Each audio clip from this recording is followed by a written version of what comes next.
Chapter 2 The Monkey's Miracle. Searching for an aid to my suffering, there were too many drugs to pick from, and so I decided to trust the natural laws of the universe when I lowered my hand into the duffel bag of quality drugs. Who doesn't like a surprise? And so my fingers shuffled past the bricks of cocaine and cannabis before I felt all sorts of orange pill bottles waiting to be selected. Digging around, everything felt the same until, aha! I found it. This strange one felt unlike all the others, as if it was begging to be chosen.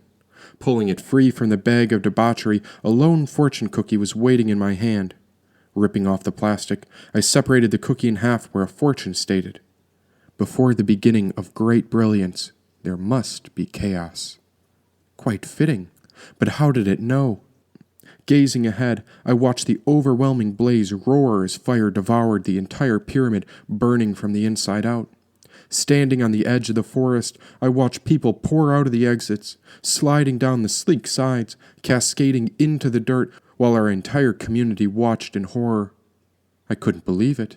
How could anyone? It had gotten so surreal and beyond my comprehension that I don't think calling this a mere fire did the inferno justice. It was hell on earth. Beside me was the cat Mowgli had given to me, and it was pawing at the handbag of quality drugs. Lowering the bag, the friendly kitten stepped back inside and found a comfortable seat on top of all the drugs. A bright orange stripe stretched up between her eyes. She was peering at me before she winked once, and then the cat peeked at the fire, but didn't seem to mind the heat one bit. It looked so cozy in that bag of drugs, and so the cat closed her eyes for a nap. "You wouldn't mind if I reached by you and grabbed one?" The kitten didn't move, and so I slid my hand under her belly to grab a bottle. Whatever slipped into my hand seemed to fit just right, and so I pulled the orange bottle past the kitten to see which one this was. Popping the top off, long cannabis joints were rolled up inside, pointing back at me. "Don't mind if I do." Leaving the kitten to her nap, I walked closer to the burning pyramid, while pages of fire seemed to be raining down upon us. Why, yes, burning pages. Millions of pieces of paper had been set on fire and were falling from the skies. I caught a flaming page in my hand to light the joint between my lips. Taking a deep breath in, I took a moment to reflect on what had just happened. Holy shit, you guys. I just killed someone. That gun I had. Well, I'd never even shot it before, because I didn't think I'd have to use it. But that king, well, he'd gone well past the limit, and what was I supposed to do? King Burns III was dead now.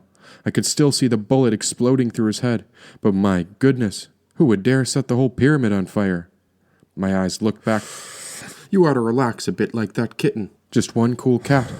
Except if I was a feline, I'm pretty sure I'd be black. My goodness, I think I just saw a black cat between the trees. My eyes were scanning the people on the edge of the forest when a big fluffy cat darted between the leaves. I'm almost positive it was black, because whatever creature I saw had yellow eyes. What a strange coincidence. And I wish I could relax and see the best in all things, but it was pure hell by the looks of it. Hard to say if anyone was dead or damned yet, but you sure as hell couldn't deny the power of those flames. Plus, a lot of people were still running for their lives. It was a mixture of sadness and chaos. But where does one go when it all falls apart? If I had to be honest, I would imagine this is exactly how hell looked. And then there was that joint in my hand, and so I inhaled another breath, examining the orange ember between my fingers. Fire. Why, yes, it's quite a miracle, but such a powerful one at that. Snapping my awareness back to reality, people were screaming while I wafted the smell of burning cannabis into open air. It felt like I was performing some sort of burial ritual. Here I was, excited to be back with nature, granted not the way I imagined, but at least I wasn't trapped in that madhouse any longer. I took another deep breath in and watched more people pouring out of the pyramid, sliding out and into the forest. Well, the party had to end sooner or later, and I suppose this fire might have sped things up, but who the hell would do such a thing? I looked at the cat and shrugged. It sure looks like hell, but I do wonder if this is God's way of keeping things absolutely fair. I mean, don't get me wrong. I probably shouldn't have killed King Burns III, but life has always been chaotic from the beginning, and he had it coming. Let's think about this. We're living on a planet, spinning through infinite space, and nobody knows who's in charge. Is it the Earth doing it, or maybe the Moon? And what about the other planets? Is it all in God's control? And who is God after all? What if God is just some magnificent magician casting spells to toy with us, But then who the hell's in charge of him? I guess that's part of God's universe too. And who the hell knows what's going on around here? Black smog whiplashed dark smoke into the sky, and as I looked closer, the smoke appeared like 7 serpents gasping for their last breath of air. Oh my! The fire was reaching towards the heavens, and surely this was a great sign that it was the beginning of the end. Or was this all just a new beginning? Good goddess, this cannabis plant was making me consider all sorts of silly things. Even the pyramid stones began to harden and morph. This whole occurrence seemed so profound yet mysterious. Was any of it even real? Or was I stuck in some odd fantasy where I'd killed a king in my imagination? It sure felt like only minutes ago I watched a man die when his body dropped in front of me. Holy shit, I did it. I'm a killer. But then who in their right mind started the fire? All I remember is a Mowgli handing me the bag of drugs with the cat, but I'd been high on something at the time, and then it all went absolutely haywire. Oh, this wasn't a dream at all. This was real serious, and it was happening right in front of me. Now more and more citizens were piling out into the woods, but who the hell was to blame?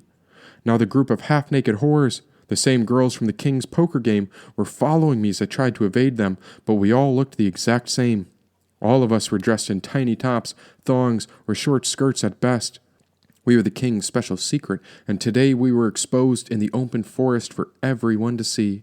It was obvious we were his chosen beauties, whom he hid from the rest of the world, but now the entire mystical community could see the glitter and oil sparkling from our bodies. Another person tumbled out from the pyramid and stood up. Oh, he was certainly upset, but far more disappointed. He too knew that all the fun was over. Everyone was dressed for various brunch parties, but no one wanted it to end, and so I reached down to a woman crying in the dirt and offered her a helping hand. "Don't touch me, whore," said the woman. Oh, that's no good. And these fantastic rich people were scattered all among the laborers too. What a hodgepodge of people. And soon the slaves realized that all the endless work was a big joke to support the wealthy. Upon realizing they were free, the workers took off into the trees as they ran for their lives. Well, good for them. Most of them were far from the chaos by now, but the soldiers still chased after them. Oh, just let 'em be. Leave 'em alone. It's all nonsense anyways. I pulled the joint up to my lips and took another deep breath in. And about that king. Well, I sure wanted to forget he was dead, but after all, it was I who put the bullet through his head. Walking back to the kitten and the drugs, I really hoped the king's body had burned by now. And this cat was so calm, just hanging out for the ride. Reaching down, I pet the cat who rolled on her back, and there, in between her paws, was my selenite wand. There were no pockets in this tiny skirt, and my hands checked my bra, but the stone must have tumbled out. By some sort of miracle it landed right by the cat, and took the selenite stone out from the cat's paws. Rubbing it 3 times, it was such a precious gem, and it was the only stone I had left. All the other crystals I owned were trapped inside with the fire, so the cat zipped inside. Yes, this was a Mowgli's cat. And what about all these drugs? I was ascending into higher vibrations, into a fresh state of wonder, when I started rubbing my eyes to make sure it was all real. Asked the cat. Oh, you're free to go. You can do whatever you like around me. The cat wouldn't leave the bag, even when I took the noose off from its neck. She was a small cat, a runt of sorts, with white paws like tiny mittens, and an orange stripe up between her eyes, just like the flame soaring high. Go on, I told the cat. You're free now. I pulled her out of the bag, but the cat was confused, and so she jumped back into the bag of quality drugs for another nap. Meanwhile, soldiers were gathering people together off behind the furthest side of the pyramid. These soldiers must have been waiting for orders, and even the generals looked puzzled, because they couldn't find Burns III anywhere. Jane, yelled Bianca as she ran towards me. The queen collapsed in my arms. Frizzled pink hair pressed against my cheek when I felt her sobbing body shaking against my heart. Oh, Jane, what do we do? Asked Bianca. Rather than speak, I looked to the group of 7 half-naked girls that were following me. Oh, these whores were dressed perfectly to get a nice suntan, and why, I'd never seen such a big ball of fire in my life. But these girls appeared dreadful. Everyone's makeup was smudged, and who knows what drugs were still pumping in our systems. I hadn't a clue how high we'd gotten, and now the truth became even more apparent when I saw these women in daylight. It was like I was seeing them for the first time. With eyeliner etching tears over their cheeks, now I saw how real these girls were. We weren't dolls like the king had made us out to be. We were human beings with real feelings. "Oh, it's okay, Buttercup," I told Bianca. "Everything's going to be just fine." I hate when I'm lying. I really do. But maybe it was just the weed trying to keep the spirits high. "It's not fine, Jane. The magic is gone. It's gone forever," said Bianca. "We have to find King Burns. He'll know what to do." The king? Why on earth would you go back to him? And how long until she figured out he was dead? Even these prostitutes were unsure what to do. All 7 of them had nothing, and all these girls were just as scared as Bianca. I wonder what'll become of them in a month. I wonder if I'll be the only one to survive. Then one of the girls spoke. "The generals. We should stay near them and they'll know what to do." And did the generals know the king was dead? After I shot him, I think there were soldiers that came into the king's suite with Evol. But did they know what happened? And after that they stayed with Imokli. Oh, what about Imokli? "My brother," I whispered. "Oh my God, where is Imokli?" I began searching for him among the crowd, but he was nowhere to be found, and all these horrors were waiting on me. Why were they staring? What did they think I was going to do? Well, I sure hoped Imokli was all right, because my brother wasn't safe with that madman named Evol. Oh, I've got to stop calling him my brother. I'm in love with him, for goodness sakes. But how was I supposed to say I love you? It happened so fast and— "Jane, look," said Bianca. I must have been zoning out again when Bianca hung around my shoulder and pointed. Holy shit, this was hell on earth. I didn't want to look, but I couldn't turn away either. Bianca was crying again when it happened. All the prostitutes gasped in horror when the soldiers made it clear they had enough of this nonsense. The fire was beyond everyone's comprehension. No one knew why the pyramid was burning, but the soldiers beat a man from the lower class, pulverizing him into the dirt. The soldiers were rounding up the laborers and slaves, cuffing their hands and chaining them together like cattle. Oh, how could they? "They get what they deserve," said a rich stranger dressed as if she'd come from a lavish party. I could feel the hatred pouring out from these people, and it was all based on a lie. This place had it all wrong, like a disease gone contagious, and none of these people even knew what real freedom was. That poor man was badly beaten. They even tased him with an electric current. My intuition was picking up on something bad. Well, it could have been the drugs, but it sure felt like we were on the verge of something terrible. Maybe this was the end, or maybe there wasn't enough food in this woods for all of us to survive. And out here the rules were different. This land had different accommodations than these people were used to. Nature is lush, but nature is also wild. The wind began whipping the tree branches, and so I could feel a repulsion as the leaves began to hiss. "Come on," said Bianca. "This madness has to end. We're going to talk to the soldiers." I wasn't sure if I could trust the other 7 girls. Maybe it's because I was one of them. But Bianca grabbed my hand while her pink hair floated with the wind. With the bag of quality drugs and the cat in hand, I tucked the selenite wand on my hip as we marched toward the soldiers, while the gang of whores followed closely behind. Pressing our way through the crowd of people, our entire community watched like one fantastic party that had exceeded its welcome. The fire had just about gone out, while the black smoke wafted through the air as we passed by people wearing gowns, costumes, and suits of all sorts. We were near the front when a soldier took hold of a megaphone and began speaking to the entire crowd. "Everyone, listen up. We need everyone to stay calm." For a moment there was silence. All we could hear was the moaning of the one unfortunate man who was tied and beaten. "We're working on a plan to fix the pyramid, but it's going to take a day or 2.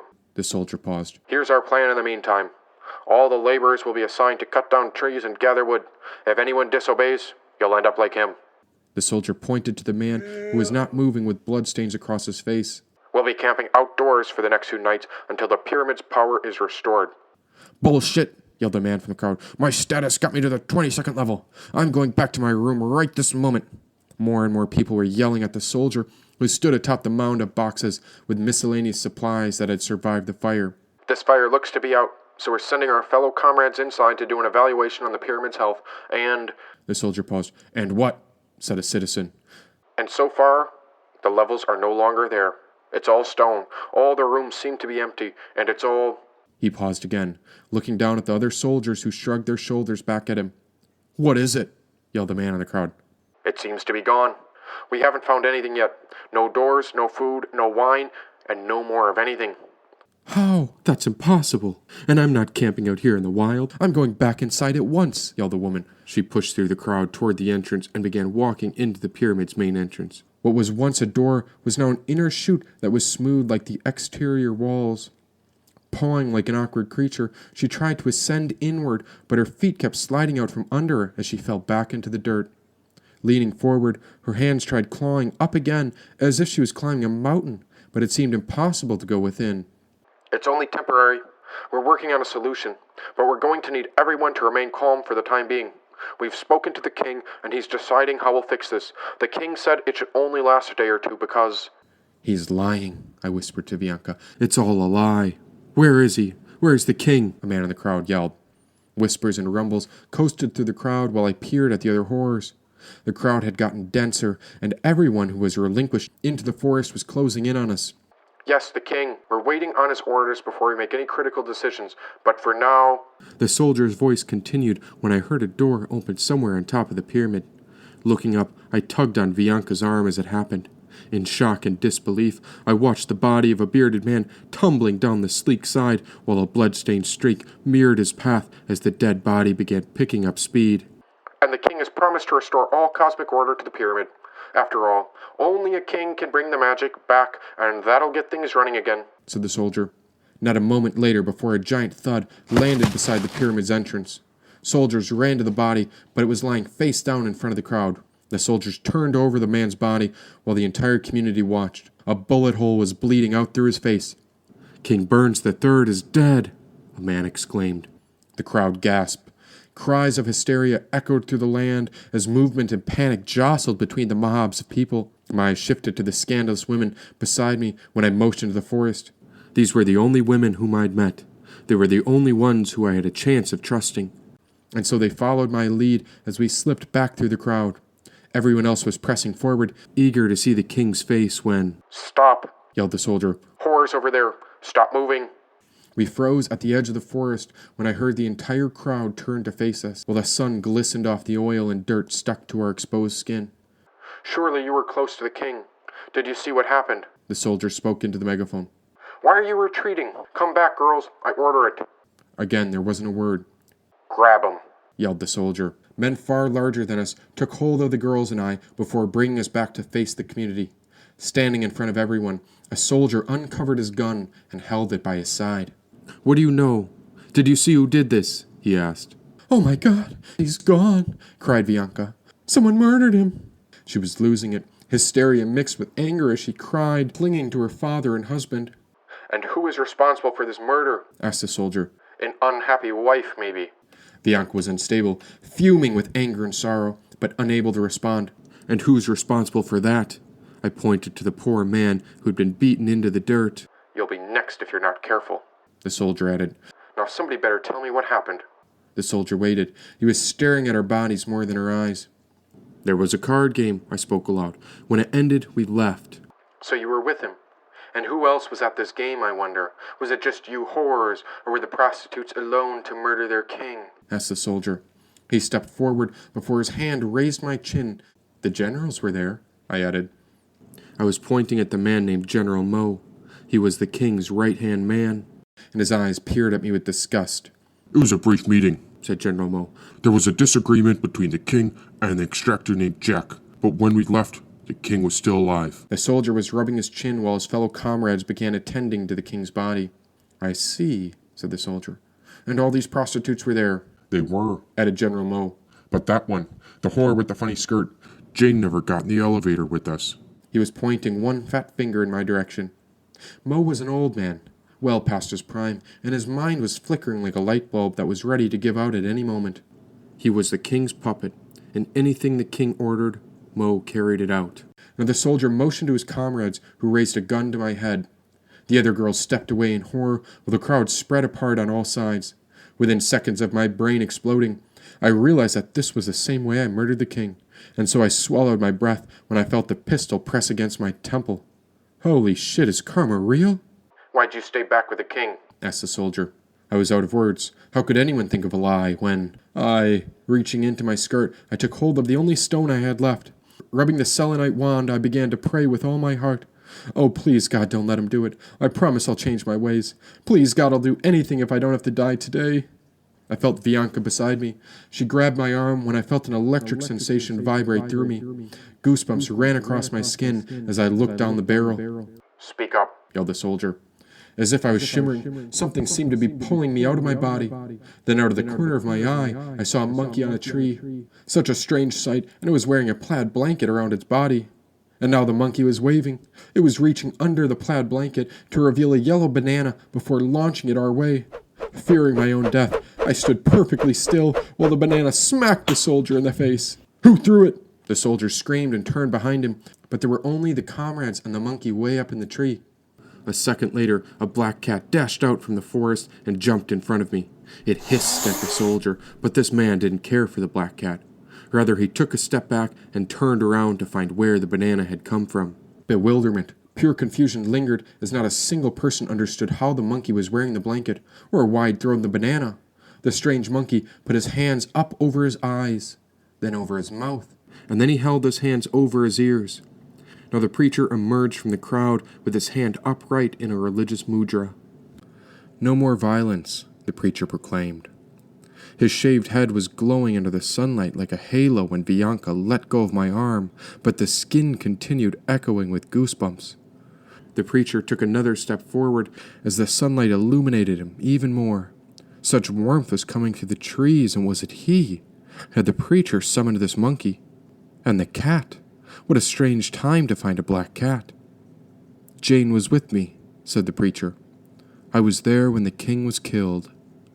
The preacher was dressed in white, and even the mud stains on his garments seemed holy. He'd been tossed into the wilderness like all of us, and now the crowd of people closest to him fell to their knees, bowing as witnesses of the same miracle that saved my life.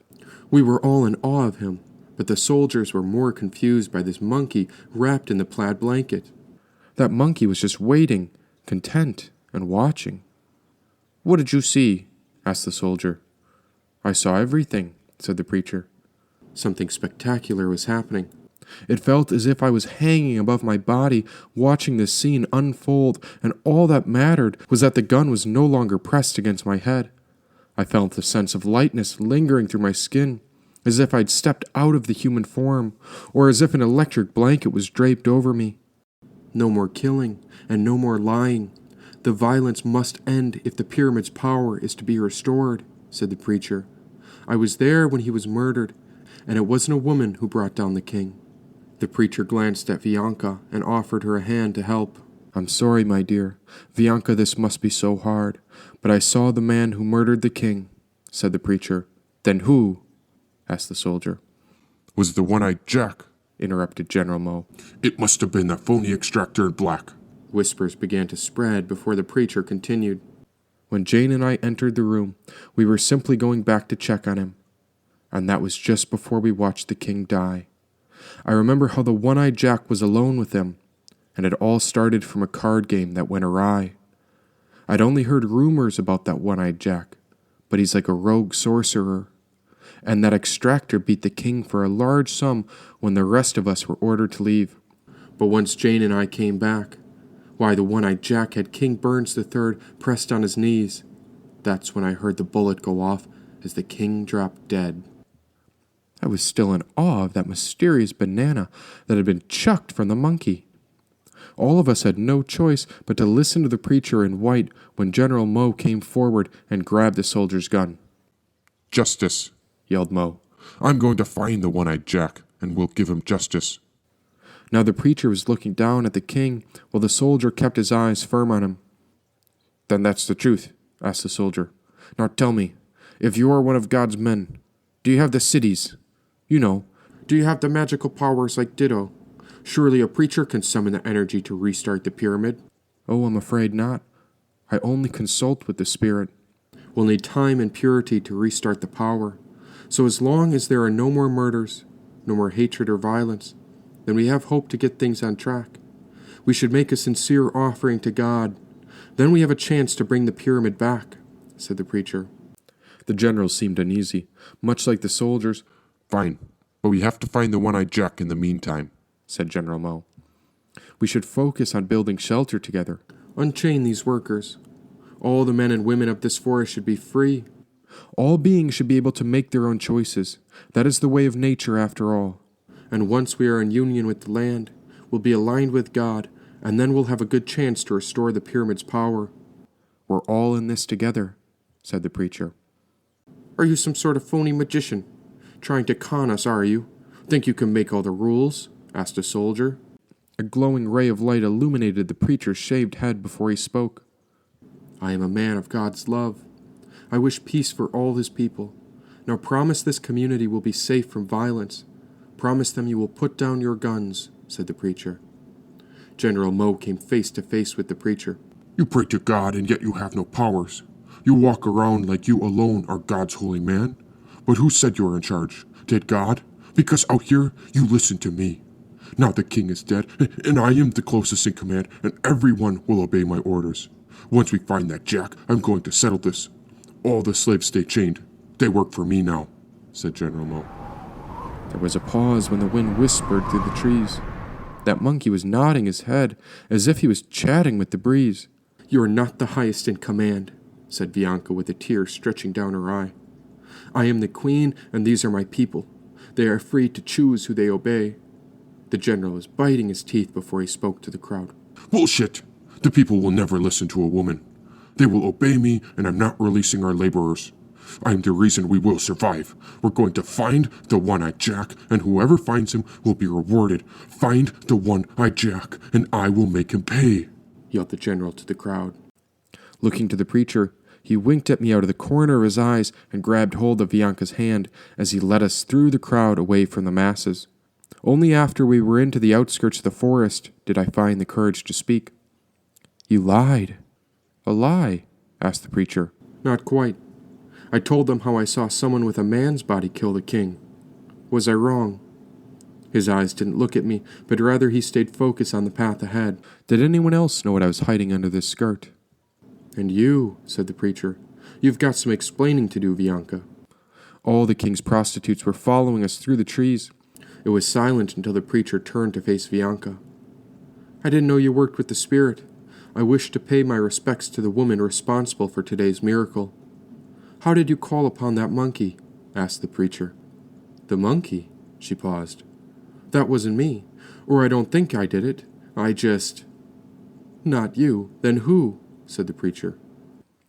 Before she could respond, that mysterious black cat came dashing out of the woods and pressed its head against my shin, and now we seemed to be following it as it led us into the wilderness. A Mowgli's cat jumped out of the bag of quality drugs and began walking beside our new black feline friend. I did invoke a spell for protection. All I did was ask the spirit to save Jane, said Bianca. Both of these cats trotted happily as they led us deeper into the woods. The spirit works in mysterious ways, but I'm quite curious about that one, said the preacher, pointing to the new cat.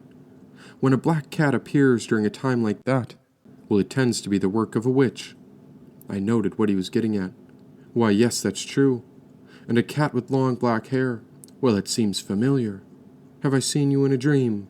Asked Bianca. You think it's a witch? Asked the preacher. The cat? More like a sorceress. And it might not be the only one among us, said Bianca. She turned her head to look at the 7 half-naked women following behind us. Is that so? Asked the preacher. Bianca smiled. Then so did the preacher, but neither said another word as we followed the tail of one black cat.